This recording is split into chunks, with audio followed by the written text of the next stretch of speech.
Olá, cursistas! Sejam bem-vindos a mais uma aula sobre gerenciamento de projetos. Eu sou o professor Francisco Freire e é sempre um prazer trabalhar com vocês nessa disciplina. Hoje, nós continuaremos a estudar algumas áreas do conhecimento de gerenciamento de projetos. E para iniciar esta aula, falaremos sobre o gerenciamento dos recursos humanos. O gerenciamento de recursos humanos em projetos busca agrupar todo o universo de pessoas que têm interesse no projeto. Algumas porque estão envolvidas diretamente com ele, outras que esperam seu resultado ou produtos. O gerenciamento de recursos humanos busca uma interação com os indivíduos envolvidos no projeto. Esses indivíduos são denominados partes interessadas do projeto, ou ainda pelo termo em inglês stakeholders. São todos os indivíduos interessados ou impactados por um projeto. Assim, o gerenciamento de recursos humanos em projetos procura utilizar todas as potencialidades dos stakeholders, de forma que o resultado final do projeto represente efetivamente o esforço das pessoas. Acompanhe comigo no slide. As pessoas representam o recurso mais importante de um projeto. Todos os resultados produzidos por um projeto estão diretamente relacionados com as habilidades das pessoas envolvidas nas atividades do projeto. Você, com certeza, irá argumentar sobre a relevância dos recursos técnicos. Realmente eles são muito importantes. Porém, preocupar-se unicamente com os recursos técnicos representa uma falha irreparável para qualquer projeto, seja um projeto de alta tecnologia, seja um projeto de ordem menos complexa.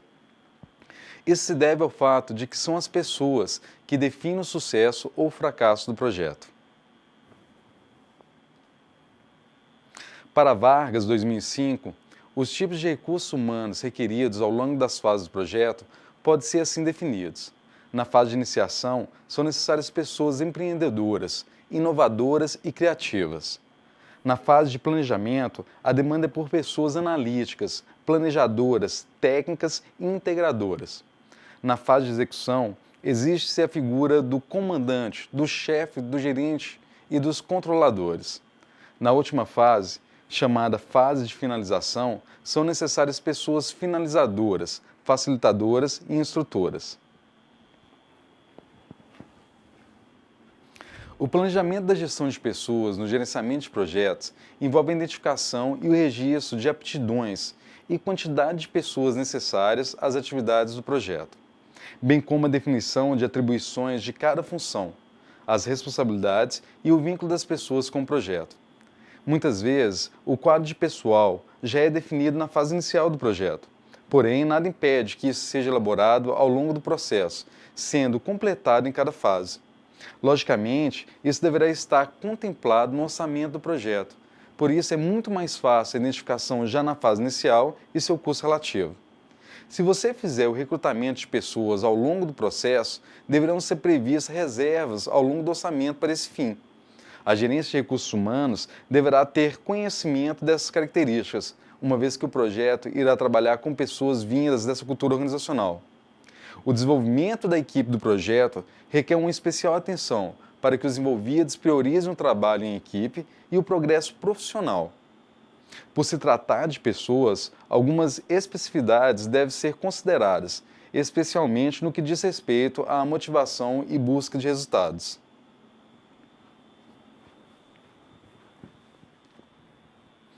A gestão da equipe do projeto deve atender especialmente para a administração de conflitos que surgem ao longo dos trabalhos desenvolvidos em equipe. Para uma gestão adequada da equipe, é imprescindível o conhecimento e o exercício de habilidades gerenciais, bem como buscar constantemente a motivação do grupo. Um forte influenciador de uma equipe é a sua localização, que deverá ser adequada, favorecendo a comunicação e a integração dos participantes e a identificação das necessidades de treinamento global, reforçando as capacidades dos colaboradores.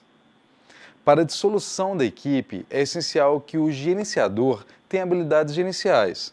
Muitas pessoas que findaram suas tarefas deverão retornar às suas posições anteriores na empresa. Outras poderão ser efetivadas em áreas específicas que o projeto criou. Uma vez que muitos projetos tornam-se parte do cotidiano da empresa, agora como uma linha de produção ou como um serviço a ser continuamente oferecido. Por fim, haverá também casos de dispensa de pessoal, o que deverá ser conduzido com muito critério e cuidado. de maneira que não venha a prejudicar a formação de futuras equipes para os novos projetos. Você sabe diferenciar um grupo de pessoas em uma equipe? Com certeza você sabe na prática essa diferença, já que algumas vezes você se sente parte de uma equipe, outras vezes apenas um agrupamento, sem uma conotação de cooperação entre as pessoas ali presentes ou sem os propósitos claros para todos. Pois bem, uma equipe apresenta justamente esse diferencial. Em uma equipe existe claramente a ideia de reunião de pessoas com propósitos determinados, apresentando um comprometimento coletivo com os objetivos propostos. É como se cada um fizesse parte de uma corrente, e a força e a aderência é que mantém os elos da corrente unidos.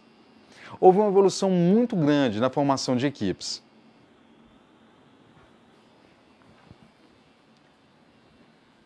Outrora, as equipes eram formadas exclusivamente por pessoas com as mesmas especialidades. Atualmente, busca-se formação de equipes multidisciplinares ou multifuncionais, interdepartamentalização, em que o conhecimento pode ser repartido, com intercâmbio de informações e cooperação entre as diversas funções. Isso enriquece muito o trabalho e fortalece os resultados. Outra evolução das equipes é o foco em trabalhos descentralizados, em que cada um, em algum momento do projeto, possui autoridade de gerenciamento, obedecendo às diretrizes de seu trabalho.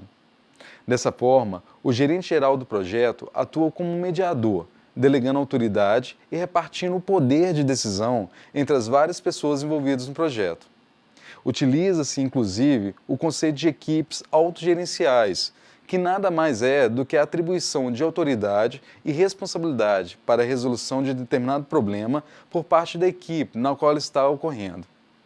Nesse caso, o gerente do projeto deixa de atuar como um comandante, aquele que dá ordens e recebe obediência, para ser um incentivador e facilitador de agrupamentos para a resolução de problemas.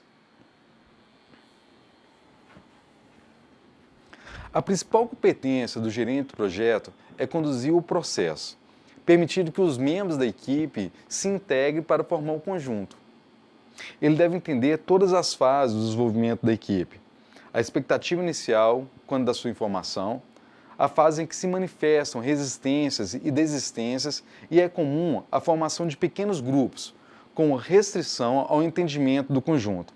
A fase na qual se apresentam os processos de entendimento e prioriza-se a coesão dos grupos e, por fim, a fase em que todos os participantes da equipe priorizam o desempenho, entendendo o projeto como um processo no qual todos fazem parte de uma corrente definitiva para o atingimento dos objetivos. O gerenciamento dos recursos humanos busca dar ênfase à pessoa como elemento vivo e dinâmico, foco de criatividade e de resolução de problemas, diferente de outros recursos presentes em um projeto. Daí que ressaltamos especificamente a relevância do desenvolvimento da equipe do projeto, uma vez que a gestão dessa equipe é definitiva para os seus resultados.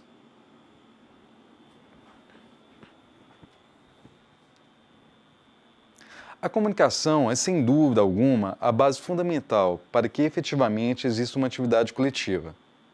A disseminação das informações e como transmiti-las para as diversas partes interessadas faz parte desse gerenciamento.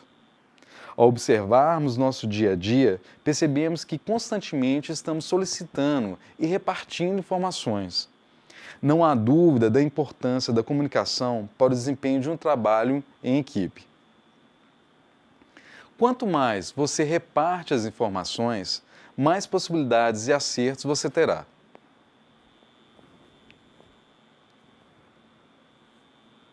Tratando-se de projetos, vale a máxima de Edelman.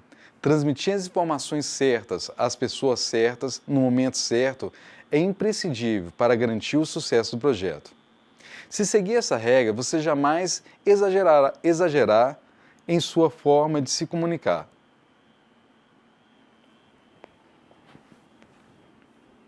Muitas vezes, equivocadamente, supomos que alguém não tem nada a acrescentar porque não pertence àquela determinada área. Assim, perdemos informações ou ideias importantes que viriam a contribuir para o desempenho do projeto. Por isso, um dos pilares da comunicação é a disposição para ouvir. Os principais obstáculos para esse pilar são o autoritarismo, o sentimento de superioridade, a crença de que a hierarquia define o direito à opinião. A democratização da comunicação mostra que todos têm a contribuir, indiferente do nível hierárquico em que se encontra, e que é necessária a quebra do paradigma de que, por encontrar-se em um nível hierárquico inferior, aquele indivíduo não apresenta contribuições importantes. Isso é tão verdadeiro que, atualmente, algumas empresas pagam para que os funcionários apresentem ideias ou experimentem as suas opiniões. Se houver uma cultura organizacional que favoreça a disposição para falar, ligada intimamente com a disposição para ouvir, não se faz necessário chegar ao ponto de recompensar financeiramente um ato que deveria ser natural entre as pessoas. Schmidt afirma que comunicar-se significa compreender e compartilhar informações. A maneira como as pessoas realizam essa troca influencia o comportamento de todos os participantes desse processo. Por isso, o processo de comunicação exige ouvir o outro, entendendo que uma pessoa é diferente da outra, confirmar se o que está sendo ouvido é aquilo que o outro está querendo dizer e dar um retorno, uma resposta. Veja que esse processo é sempre ouvir, falar, ouvir. Parece fácil, não? O gerenciamento de comunicação vem justamente resolver alguns entraves que podem aparecer nesse processo, garantindo que todas as informações geradas pelo projeto sejam repartidas entre os clientes internos e externos e que existam registros dessa comunicação para futuros conhecimentos organizacionais.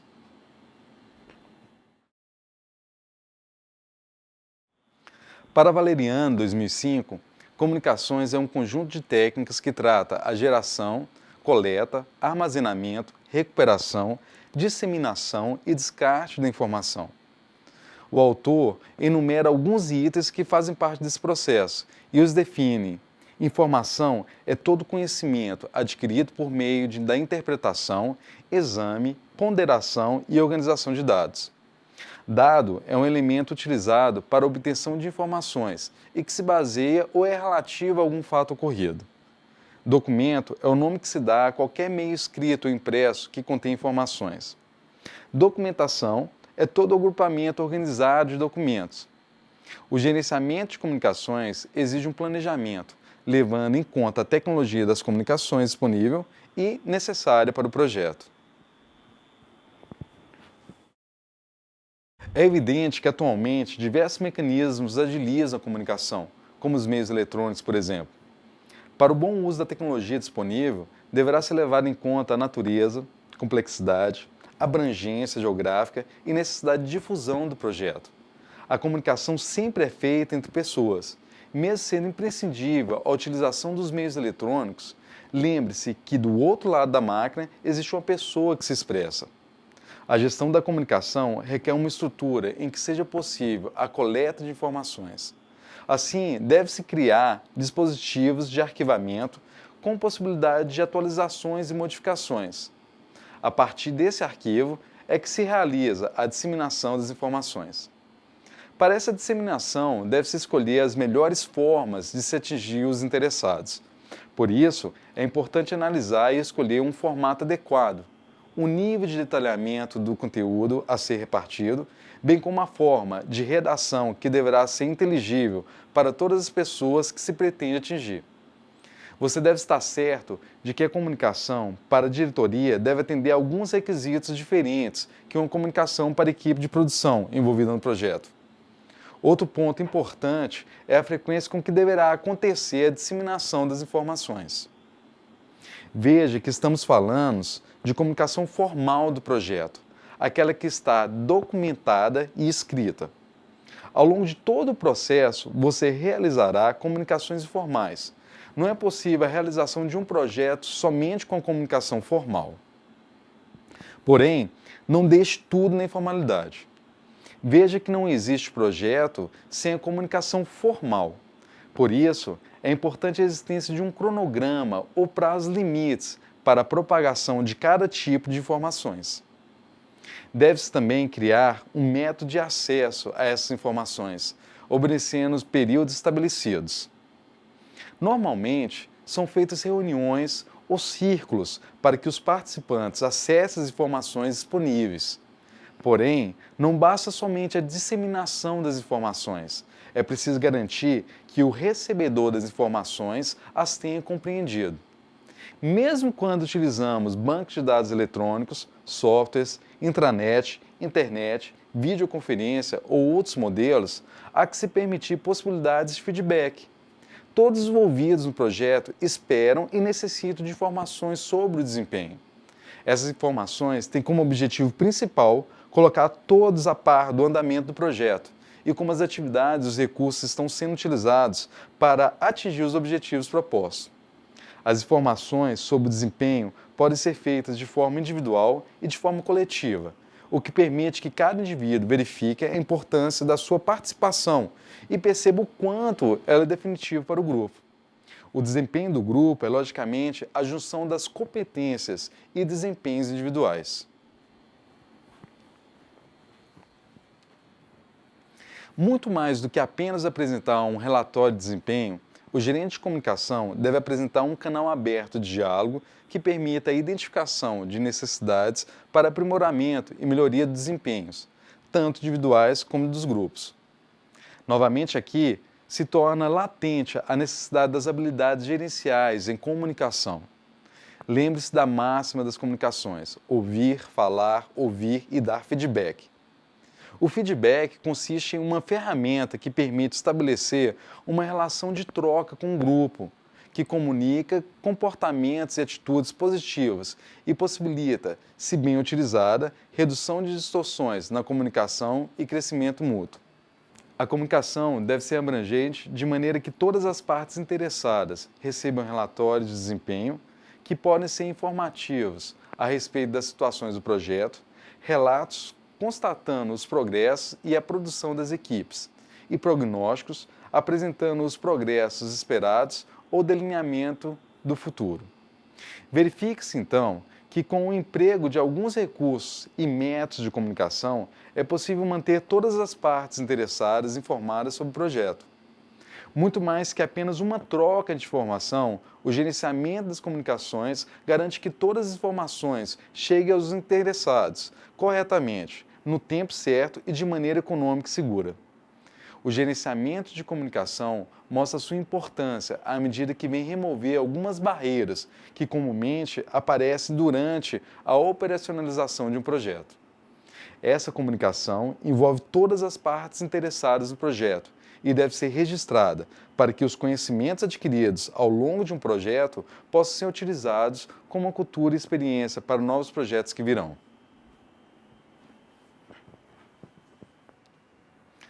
Agora, iremos analisar os riscos que envolvem os projetos e as maneiras de administrá-lo. Essa área de conhecimento se chama gerenciamento dos riscos do projeto.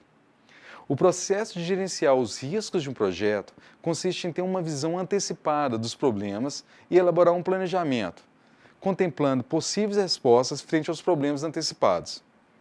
A área de conhecimento responsável pelo risco do projeto é o gerenciamento de riscos. Os riscos fazem parte de qualquer alternativa de investimento. Por isso, normalmente as pessoas esperam um maior retorno quanto mais arriscada for uma atividade. Veja por você mesmo. Quando sobra algum dinheiro e você vai guardá-lo, a sua primeira opção é um local onde esse dinheiro estará seguro e à sua disposição quando você precisar. Observe que você escolhe um local para investir que ofereça menos risco. Nesse caso, a poupança é o investimento mais seguro e o mais procurado pelas pessoas que buscam segurança. Porém, você deve saber que a poupança é um investimento que te renderá menos ao final de qualquer período. Por quê? Justamente por isso, ela te oferece pouco risco. Porém, deve-se ter claro que o risco, na verdade, faz parte da nossa vida, já que constantemente estamos atuando com a incerteza.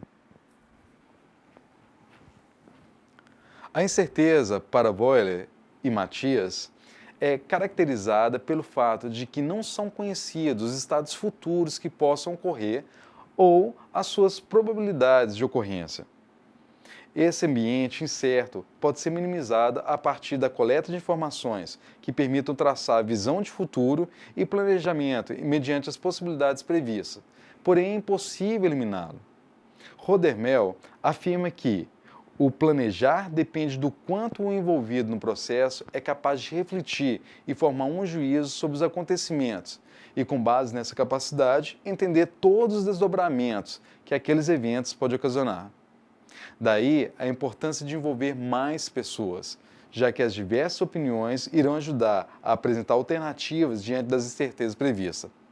Dizemos que existem riscos quando conhecemos o que poderá vir a suceder e as probabilidades dessa ocorrência. Por isso, a relevância de se conhecer a origem do risco nos projetos.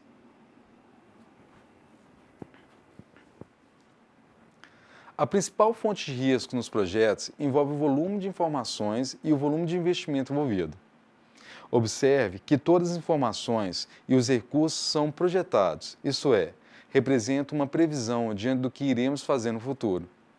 Existem, portanto, duas fontes de risco, uma externa e outra interna. As fontes externas de risco são aquelas em que a empresa tem muito pouco ou nenhum controle, já que estão associadas a fatores externos. São alguns exemplos dessas fontes. A situação econômica do setor, as preferências dos consumidores, a legislação do país, as mudanças tecnológicas. As fontes internas de risco são aquelas em que a empresa consegue exercer controle, já que estão associadas a fatores internos. São alguns exemplos dessas fontes: custo de produção, grau de eficiência administrativa, volume de investimentos. Para diminuir os riscos em projetos, alguns cuidados deverão ser tomados. O primeiro cuidado é com relação às estimativas. Busque apresentar estimativas mais cuidadosas. Embora, para a obtenção de estimativas mais precisas, em geral, é necessário mais aporte de recursos, o que se justifica frente aos resultados obtidos. Quanto mais realista forem as estimativas, menor o grau de risco do projeto. O segundo cuidado é quando as experiências passadas da empresa. Se você analisar com cuidado, irá verificar se a tendência da empresa sempre foi de subestimar ou superestimar resultados. Diante da tendência encontrada, deve-se proceder aos ajustes necessários no projeto que está sendo gerenciado. Muitos gerentes utilizam 3 níveis de projeções: pessimista, médio e otimista, como forma de calcular o índice de análise combinados. Outro cuidado que se deve tomar é a criação de uma taxa de risco, na qual se aplica um percentual financeiro de forma a contemplar possíveis ajustes necessários ao longo do projeto. Aqui, cabe a análise dos riscos quanto à natureza do projeto ou em cada etapa dele. Uma compra de equipamento, por exemplo, pode ser menos arriscada que uma expansão de uma linha de produção. E essa, por sua vez, pode ser menos arriscada que a criação de uma nova fábrica. Por fim, outro cuidado necessário é quanto à análise de quanto uma alteração em partes ou etapas pode influenciar o todo do projeto ou seu resultado final. Quanto mais relevante for determinada etapa do projeto, mais sensibilidade para o todo quando uma alteração for realizada nessa etapa específica. A identificação de riscos relativos ao projeto deve ser feita por uma equipe que busca informações em diversas fontes, além de estudos relativos, a projetos já executados tanto pela própria empresa quanto por outras. Uma ferramenta bastante utilizada para a organização, análise e construção de informações sobre os riscos do projeto é o diagrama de espinha de peixe, ou como é conhecido, diagrama de Ishikawa. Essa ferramenta busca identificar os possíveis riscos que poderão acontecer ao longo de todo o projeto e o seu processo de execução. A análise dos riscos deverá ser feita considerando cada um dos itens identificados no diagrama. Essa análise poderá usar um critério de classificação, considerando os riscos como altos, baixos ou médios, sendo necessárias, então, estratégias para enfrentá-los.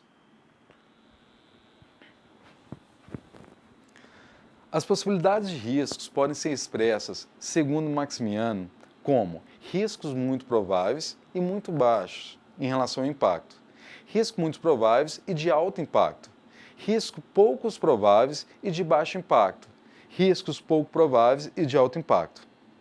Após essa classificação, deve-se responder aos riscos. A prevenção é uma estratégia para evitar os riscos. Nesse caso, você deverá mudar o caminho traçado, sendo que as alternativas devem ser contempladas no planejamento. Também é possível traçar uma estratégia que recusa os impactos dos riscos, quando esses não poderão ser evitados. Dessa forma, tenta-se evitar os perigos apresentados. Os riscos também poderão ser compartilhados quando existe a impossibilidade de neutralizá-los, de forma que os prejuízos sejam distribuídos entre os interessados. Assim, deve existir previsão de reservas no orçamento frente aos riscos identificados. Outra possibilidade é a transferência do risco para terceiros, como no caso de fazer um seguro frente aos futuros riscos. Todas as medidas adotadas irão impactar ou nos custos ou nos prazos do projeto. Daí a importância de todos os possíveis riscos estarem contemplados no planejamento, para que se adotem estratégias para evitá-los ou minimizá-los, garantindo o sucesso na execução e resultado do projeto.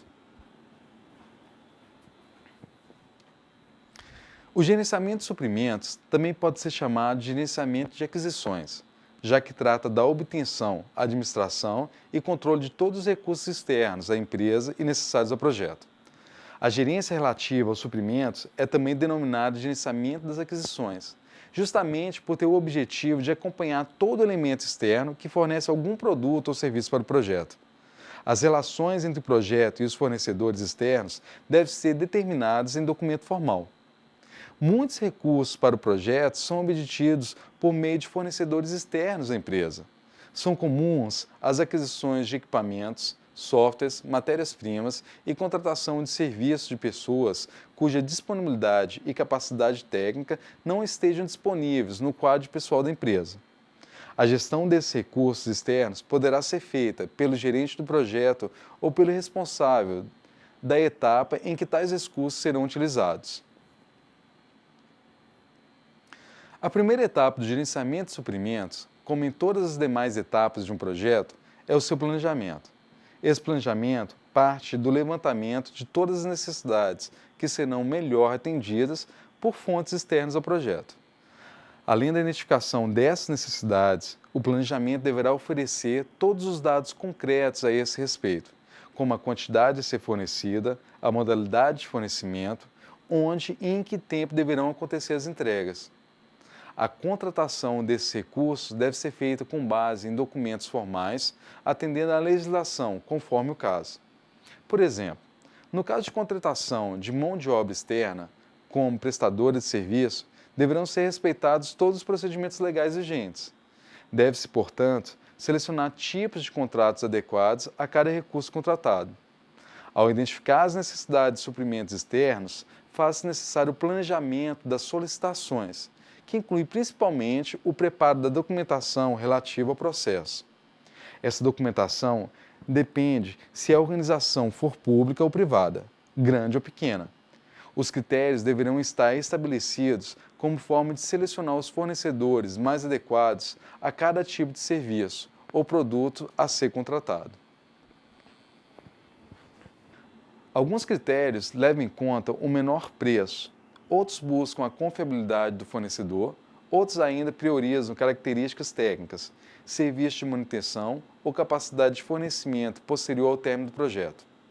Algumas empresas possuem um cadastro relacionando as credenciais e qualificações de fornecedores.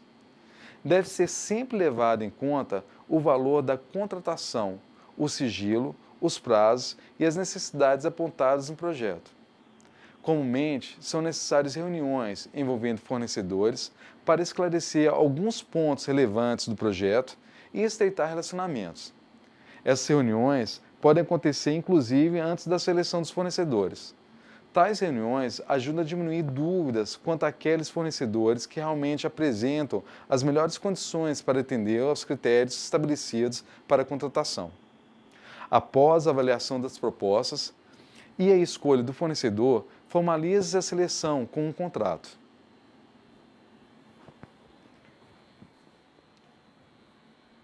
Um contrato, para Valeriano, é o nome genérico dos documentos legais que estabelece os compromissos entre as partes.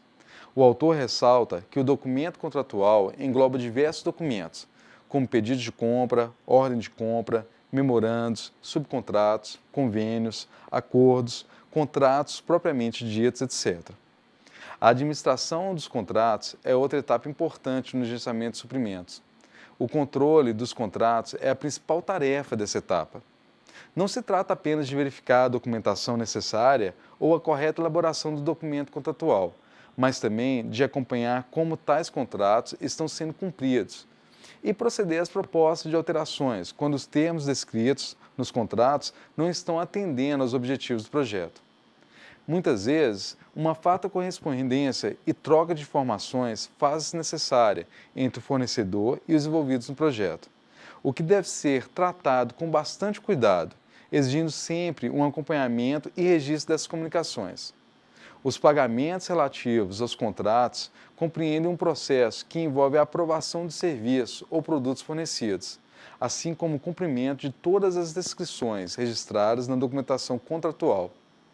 Por fim, o processo de encerramento de contratos verifica se houve o cumprimento de todos os itens pertinentes, encerrando o compromisso existente. Todo o relacionamento existente entre as partes deve ser monitorado por registros formais, e essa documentação deve ser arquivada de modo que permita qualquer verificação posterior quando necessária. O encerramento deve ser acompanhado de um termo formal de finalização de contrato, atestando que todos os itens foram cumpridos pelas partes envolvidas. Agora, vamos verificar sobre o planejamento da gestão ambiental. O gerenciamento ambiental apresenta uma amplitude maior que o gerenciamento da qualidade, à medida que engloba não somente os participantes do projeto, mas a localidade geográfica, o meio ambiente e os diversos grupos sociais que serão afetados pelos impactos causados pela realização e implementação do projeto. O gerenciamento ambiental foi tratado em uma edição especial do PMBOK, no ano de 2007. Nessa edição, a responsabilidade social também é tratada como parte das áreas que envolvem o projeto. O gerenciamento ambiental é muito mais amplo que o gerenciamento da qualidade, uma vez que ele compreende não somente as pessoas envolvidas no projeto, mas também a comunidade, os grupos sociais e a localidade onde o projeto irá impactar. Esse gerenciamento preocupa-se com os efeitos ambientais do projeto, assim como a utilização racional dos recursos e o seu descarte, permitindo a minimização de impactos negativos e a potencialização amigável entre o projeto e o meio ambiente. As normas ambientais devem, portanto, ser praticadas e adotadas ao longo do projeto. Essa diretriz vai além do projeto, já que após o encerramento do projeto, as diretrizes ambientais devem continuar fazendo parte do ciclo de vida do produto ou serviço implantado. O gerenciamento ambiental vai exigir um conhecimento bastante específico a respeito das normas da ISO. Mais especificamente, as normas da família ISO 14000, da legislação ambiental e regulamentos referentes ao meio ambiente. Deve ser dada uma atenção especial para a legislação local, já que na maioria dos municípios existe uma legislação específica sobre o tema.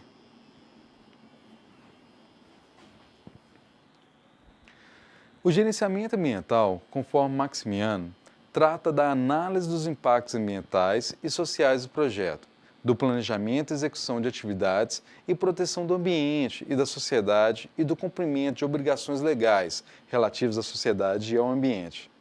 Essa área do projeto é bastante significativa, também porque engloba a avaliação dos riscos, tanto para a segurança física quanto para a saúde de todas as pessoas que trabalham no projeto, buscando adotar medidas preventivas e, quando necessário, atendimento para os possíveis acidentes. O planejamento dessa área vem de acordo com os requisitos ambientais dispostos em legislação, regulamentação ou exigências específicas dos clientes do projeto. É uma área que tem forte ligação com o ambiente externo da empresa, já que as leis, normas e regulamentações específicas sobre o meio ambiente obedecem a diretrizes nacionais, estaduais e municipais. Daí a importância do conhecimento específico dessa legislação. Também é comum a exigência por parte da empresa que possui um processo de implantação do sistema ISO, de que o projeto insira em todas as suas partes os requisitos pertinentes a esse sistema. Novamente, cabe ao gerente buscar informações ou ajuda técnica sobre a ISO, de forma a poder atender tais requisitos. Ao elaborar o escopo do projeto, deve-se considerar a política ambiental existente, o sistema de gestão ambiental e seu manual, bem como os requisitos legais, normas e regulamentos. Essas mesmas considerações devem ser adotadas para a descrição do produto e serviço do projeto. O planejamento da gestão ambiental dará origem a um plano de gestão ambiental formado por documento atribuído, responsabilidades ambientais e cada área do projeto. Os procedimentos preventivos, as medidas corretivas, o processo de auditoria e toda a documentação e trâmite pertencente a essa gestão.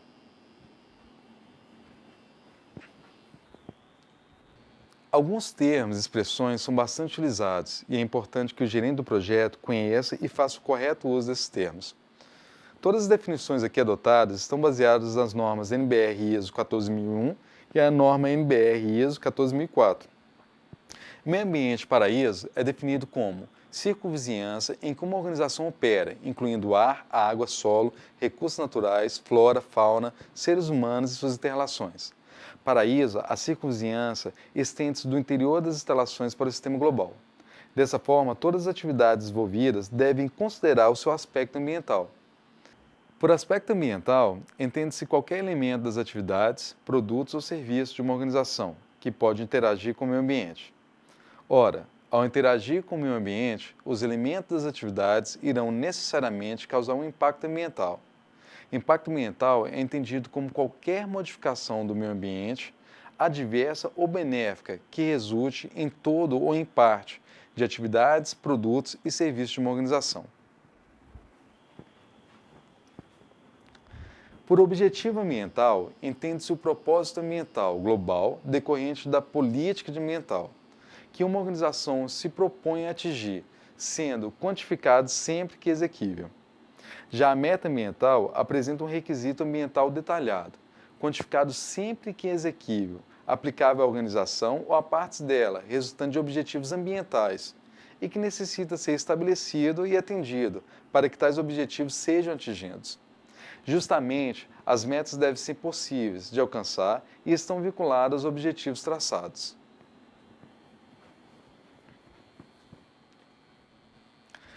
A política ambiental apresenta objetivos e metas e necessidade de uma gestão.